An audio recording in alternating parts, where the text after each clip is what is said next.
church. So if someone was to ask you, what does it mean to be a follower of Christ? What does it mean to be a Christian? What would you say?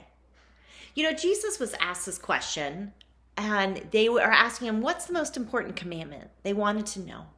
And Jesus replied with this in Matthew 22:37 through 40. Love the Lord your God with all your heart, and with all your soul, and with all your mind. This is the first and greatest commandment. And the second is like it. Love your neighbor as yourself. All the law and the prophets hang on these two commands. Jesus was simple. His reply was love God and love others. Now, if you were Jewish, if you know your Old Testament at all, or you know someone who's Jewish, you would have immediately recognized the prayer of love the Lord your God with all your heart, with all your mind, with all your soul, and with all your mind from Deuteronomy 6. It's called the Shema. And the Shema was very important to the Jewish people. The Shema doesn't mean to just listen to the word of God, but to hear it, not as a command, but so much as to make it a prayer. The Jewish people would repeat the Shema multiple times a day to remind themselves to love the Lord your God. And he says, love the Lord your God with all your heart. Love the Lord. This requires a complete reordering of our lives. It's not love the Lord like, oh, I love burritos, or I love my husband, or I love my kids, or I love gelato. It's a love of complete surrender and obedience to God. It's one of our allegiance being to God because of who he is, his character, and his compassion.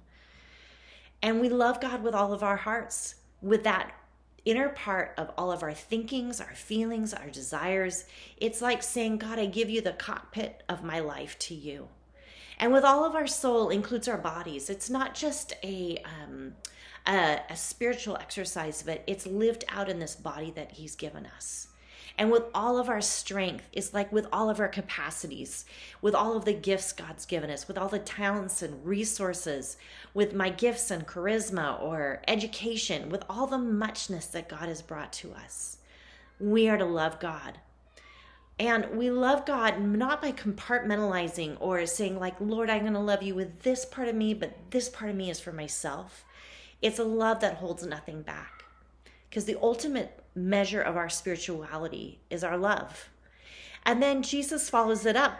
Not only are we to love God, but we're to love our neighbors as ourselves.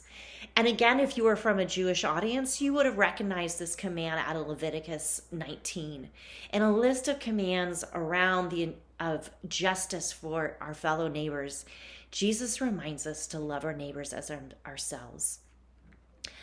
And that love is a commitment to serve other people so that they become more like Jesus. It's a love that includes surrendering or giving up my own sense of right and my own privileges that somebody else may experience the love of God.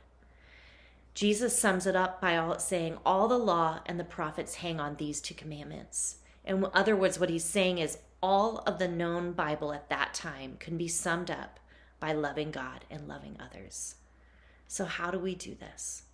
We make love the measure of our spiritual morality, our spiritual maturity is love. It's not how many Bible studies we're a part of.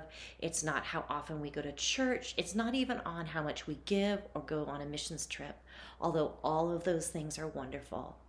Our spiritual maturity is actually measured by how much we abide in God's love and how much we show that love to others. Have a great day, church.